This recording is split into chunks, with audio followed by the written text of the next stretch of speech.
This past weekend, my soon-to-be wife Alexa and I had just settled down for a night of movies, pizza and cuddling. We live in a residential area right outside of town. Our home's situated right across the street from a Presbyterian church, with a large cemetery behind it.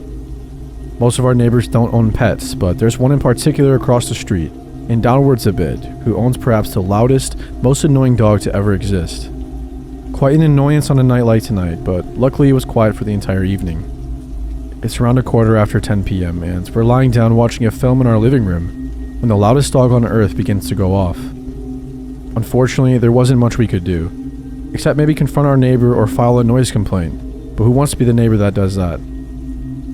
After about 5 minutes, I get up off the couch and decide to walk over to our neighbor's home and say something about the dog. As I headed outside and made it to their driveway, unfortunately, I noticed that the neighbor wasn't home.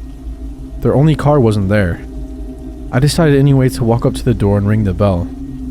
After a minute or two of no one answering, I gave up and I headed back towards home. I noticed that Alexa had stepped outside and was looking on towards the direction of the barking. I told her that no one was home and that we should either ignore it or finally file a complaint. Nobody should have to deal with a loud dog at night, especially if you're trying to unwind after a long day of work or are trying to sleep. Alexa and I head back inside for a bit, and finally after about 10 minutes, the dog ceases to bark. Alexa and I laugh for a bit, continuing our film. But of course, not long after that, the dog starts up again. But this time, it sounded vicious. I got up and went outside and approached our neighbor's fenced-off backyard, and I saw the dog, who must have heard or saw me coming. It stopped barking, walked up to me, and began to pant in the cute way dogs do. I chuckled and said the dog's name, to which he looked at me and sat down. Such a good animal, even if he's loud. I then heard something that sounded like somebody walking through leaves coming from behind me and to the right. I turned around to see somebody looking at me from behind a gravestone in the cemetery. The dog must have heard this as well. As it sprung up and began to bark in the direction of the gravestone, I looked on as the person continued staring in my direction, and as the dog continued to bark, I looked towards my house where I saw Alexa standing near her car, looking at me with a confused look on her face. I looked in horror as I saw the person reveal himself from behind the gravestone. His forehead and cheek was stained red with blood, dripping off of his chin. In his hand was some sort of dagger. The dog began to go ballistic as the person took a few steps in our direction before stopping. I turned to the dog, then back at my home. Alexa, who was still outside, yelled out to me asking what was wrong. I told her to call the police. She said, "Why? The dog?" To which I replied, "He's fucking armed." Probably confused, Alexa went inside to grab her phone as I continued to watch on as the person now began to back off, with the dog going berserk. It was going to take a bit of time for someone to reach our home, so I readied myself to get in self-defense as I watched the man finally turn around and walk away towards the back of the cemetery and towards the woods. When the police finally arrived, the person was long gone and I was stuck there explaining to a couple of skeptical officers about my encounter. They didn't seem to take me that seriously, but still investigated the area as I explained to Alexa about the person I saw. When the police left after finding no trace of anyone, Alexa and I didn't feel much better. We locked our doors and windows, and I decided to call our neighbors to fill them in on everything before heading back to continue our movie night.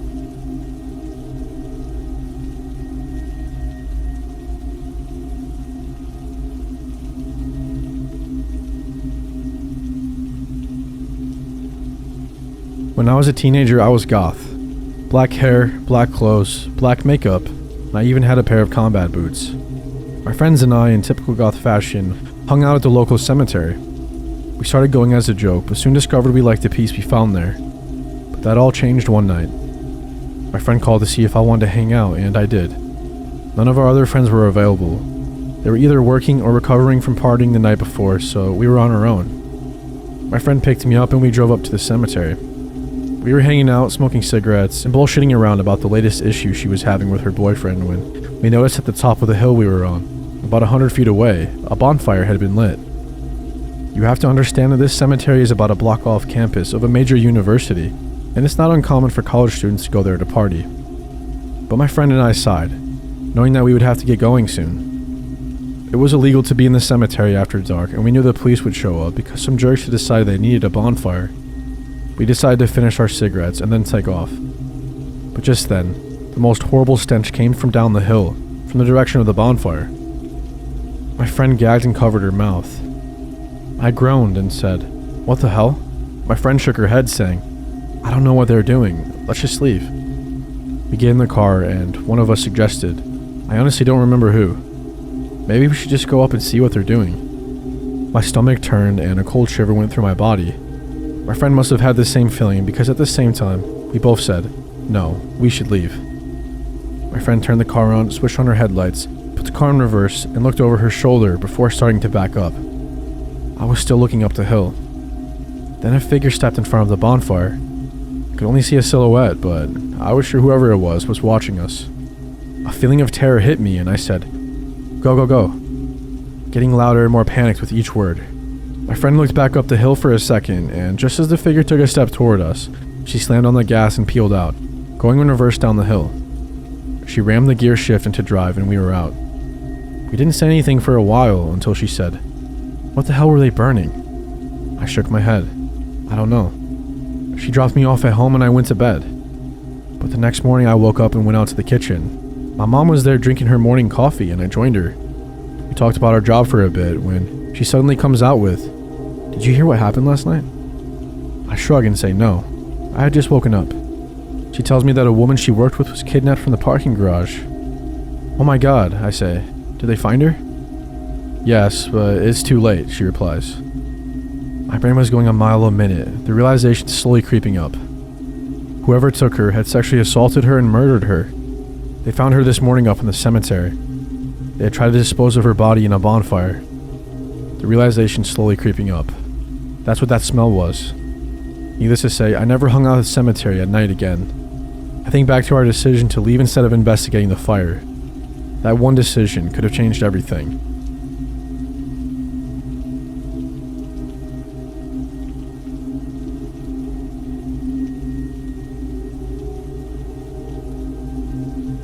I was drunk as hell one night and walking home from a bar.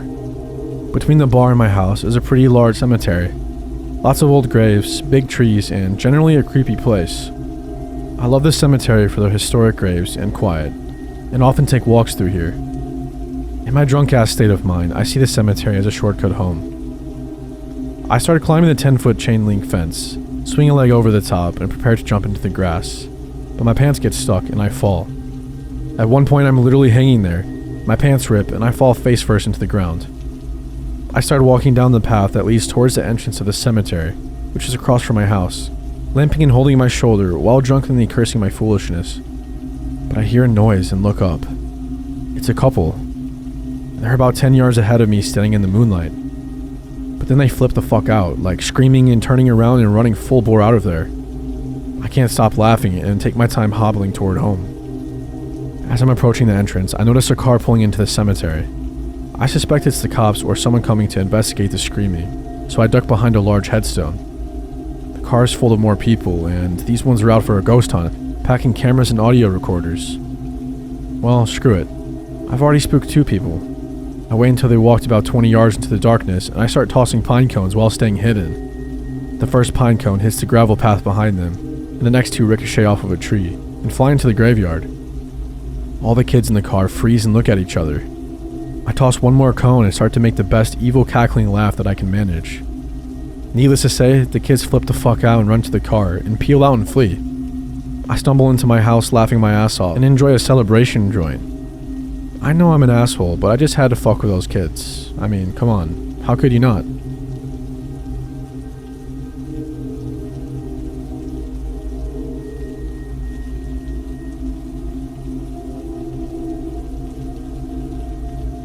I was someone's let's not meet.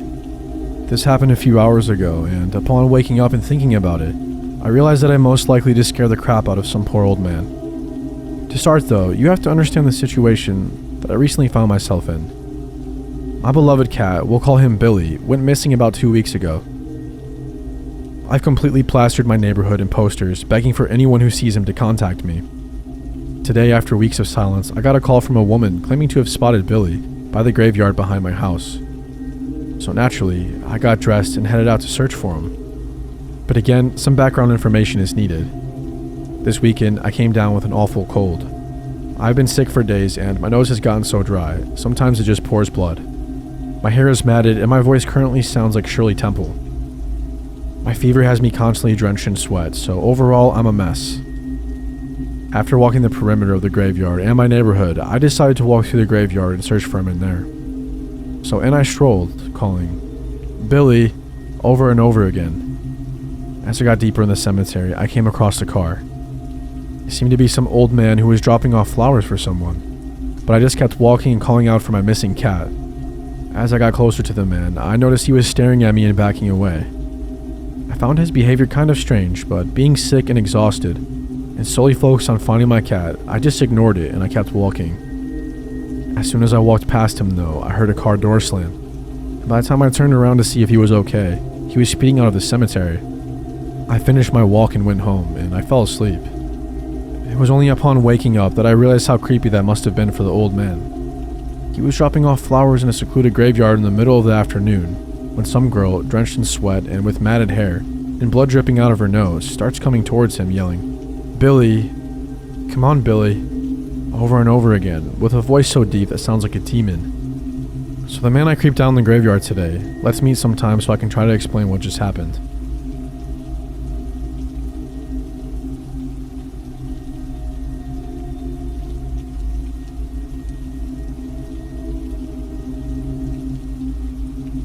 This encounter happened roughly 13 years ago when I was 10. It was in a small town in New Jersey where nothing bad ever happened. It was safe and boring, or so I thought. I didn't have many friends growing up, so I'd take my Game Boy Advance and sit under willow trees in the cemetery, next to our house, playing to my heart's content until it was pitch dark outside. The cemetery was quite big, and it began outside our house and ended a few streets down, where the highway was. Even though it was a cemetery, it didn't have that many graves, so it was more like a park than anything. You could see most of the cemetery from our backyard, and my mom would sit at the patio just to keep an eye on me. The cemetery had a funeral home on site, and caretakers lived there too. I would often see the caretakers around and even became acquainted with them. As I got older, I was 10 at the time, my mom started to trust me a little bit. I was given my first Nokia, which I was to have on me at all times, and I would receive a call every 15 minutes or so from my mom. She warned me that if I didn't pick up, she was calling the police. With my newfound freedom, I decided one day to venture further into the cemetery. It was beginning to get dark, and the trees were much denser in that part, with old graves that looked as though the ground swallowed them up. I distinctly remember a chill running down my back as I heard a tree branch snap behind me. I quickly turned around and came face to face with a stranger. My first thought was that he was one of the caretakers, but then I realized that I didn't recognize him. He wore a gray suit and had long hair, and seemed friendly as he smiled at me. "Sorry, didn't mean to scare you," he said, taking a step back. I let out a sigh of relief as I stupidly figured he was here for a funeral. I didn't say anything and nervously smiled, feeling awkward in that situation. I prayed that he would just leave so I could continue exploring, but instead he gazed around the area. I noticed his hands were trembling and he had a slight tick in his eye. "You live around here?" he asked, and this time he took a step forward. Even though he was smiling, the gaze in his eyes made me uncomfortable. I felt pure fear sink in. I took a step back and didn't dare speak a word.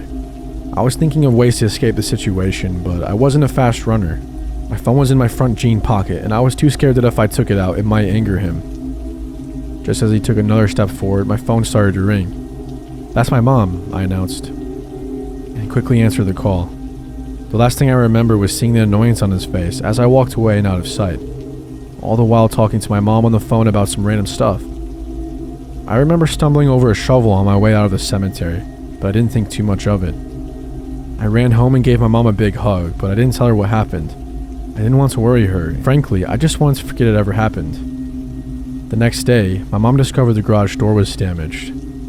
Someone had tried to break the lock and managed to lift the door by a few centimeters.